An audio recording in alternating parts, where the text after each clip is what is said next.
Hello दोस्तों, देखिए आज के इस वीडियो के माध्यम से हम आप लोगों को अवयवों का गुणा सिखाएंगे जो कि बोर्ड के लिए बहुत ही इंपॉर्टेंट है। जैसा कि आप देख सकते हैं 2019 में पूछा है 20, 22, 23, 24, 25 यानी बार बार पूछ रहा है। तो हम इसी सवाल को उठा रहा हूँ। जैसे ए अवयव दिया है, ए का मान दिया है 1, 2, 5, फिर 3, 4, 6 तथा बी का मान दिया है 4, 0, 4, 0, 2, 1, फिर 1, 5 और बोल रहा है कि ए बी का गुणा कीजिए, यानी इस दोनों का गुणा करना है। अर्थात पूछ रहा है ए बी बराबर। देखिए, तो हम अवयव गुणा कैसे करते हैं।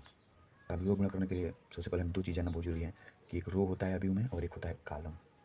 क्या होता है रो और कॉलम? रो क्या होता है, इसको ट्रिक के माध्यम से समझिए कि रो क्या होता है। जो जो बड़ी लाइन होती है, यानी जो इस तरफ बड़ी लाइन होगी वो रो होगा, और जो खड़ी लाइन होगी वो होगा कॉलम। तो आप बता सकते हैं इसमें जो बड़ी लाइन है यानी इस तरफ जो है ये है कॉलम, सॉरी ये है रो, और ये भी क्या है रो।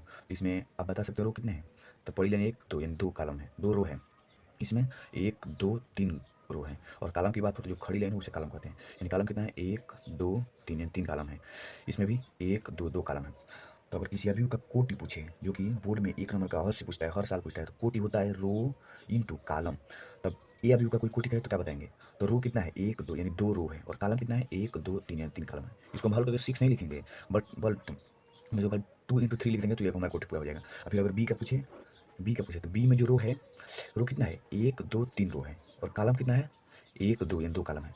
तो अगर बी का कॉलम अब कोटि पूछे तो 3 इंटू 2 होगा, अगर ए का कोटि पूछे तो 2 इंटू 3 होगा। अगर स्पष्ट कि आप लोगों को ये समझ में आ गया रो किसे कहते हैं, कॉलम किसे कहते हैं, किसी अवयव में रो कैसे निकाला जाता है और कॉलम कैसे निकाला जाता है। अब देख लेते हैं गुणा।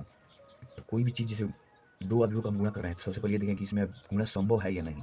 तो दो अवयवों का गुणा तभी संभव होता है जब जो पहले अवयव, ये बहुत इंपॉर्टेंट है, पहले अवयव का जो कॉलम होगा वो बराबर होना चाहिए किसके, दूसरे अवयव के रो के। ये बात बहुत इंपॉर्टेंट है, यानी जो पहले अवयव का कॉलम होना चाहिए वो बराबर होना चाहिए किसके, दूसरे अवयव के रो से। तो आप बता सकते हैं कि पहले अवयव में कॉलम कितने हैं 1, 2, 3 यानी 3 कॉलम है, 3 कॉलम, और दूसरे अवयव में रो कितने हैं 1, 2, 3 यानी 3 रो है, और कल इसमें गुणा संभव है। अगर यही इसमें कॉलम 3 होता, अगर इसमें रो 2 होता तो नेवर एग्जिस्ट, कभी संभव नहीं होता। तो आइए मेन मुद्दा जो जिसके लिए हम वीडियो बना रहे हैं वो समझ लें।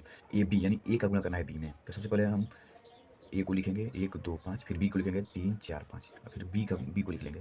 तो बी है 4, 0, 2, 1, 1, 5, और इसे गुणा करना है। तो इसमें आप लोग हम ट्रिक ये बताएंगे कि गुणा करने के लिए सबसे पहले आप इसको 2 एरो बना लेना है। एक एरो ऐसे ऐसे बोर्ड में ऐसे मत यूज कीजिएगा, ये समझाने के लिए कर रहा हूँ मैं। फिर एक ऐसे, इसका मतलब ये हुआ कि जो पहले अवयव का रो होगा वो दूसरे अवयव के कॉलम से गुणा होगा, पहले अवयव का रो दूसरे अवयव के कॉलम से गुणा होगा। तो आप लिख सकते हैं ए बी बराबर, पहले अभी करो होती है 1 का गुणा करेंगे 4 में 4 हो गया, फिर 2 का करेंगे 2 में क्योंकि ये कॉलम में यही आ रहा है, जो कि रो में ही आ रहा है। तो 1 का गुणा करेंगे 4 में तो 4 हो गया, फिर प्लस का चिन्ह देते जाएंगे, फिर 2 का गुणा करेंगे 2 में तो 4 हो जाएगा, फिर 5 का गुणा करेंगे 1 में तो 5 हो गया डायरेक्ट।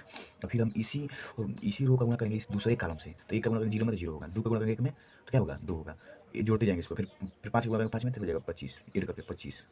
तो पहला रो फिर दूसरा कॉलम हो गया। अब दूसरा रो उठाएंगे, फिर पहला कॉलम फिर दूसरा कॉलम करेंगे। तो पहला रो तो खत्म, फिर दूसरा रो, तो 3 का गुणा करेंगे 4 में 3 हो गया 12, प्लस 4 के गुणा करेंगे 2 में 3 हो गया 8, प्लस 5 के गुणा करेंगे 1 में 3 हो गया 5, फिर 3 का गुणा करेंगे 0 में तो हो जाएगा 3, प्लस 4 के गुणा करेंगे 1 में तो 4, फिर 5 के गुणा करेंगे 5 में तो 25। अभी सबको जोड़ देंगे तो ए बी का जो मान हो जाएगा वो हो जाएगा 4, 4, 4, 4 हो जाएगा 8, प्लस 5 13, फिर 12, 8, 20, 20, 5, 25, फिर जो 2 है 25 है वो जोड़ेगा तो 27 हो जाएगा, फिर 25, 4, 29 हो जाएगा। यही हमारा क्या हो गया आंसर। मेन याद रखना है कि पहले का जो रो है दूसरे कॉलम से गुणा करेंगे, ये ट्रिक समझ सकते हैं आप। आई होप कि आप लोग को ये समझ में आ गया, देख जो कि देख सकते हैं बोर्ड के लिए बहुत इंपॉर्टेंट है।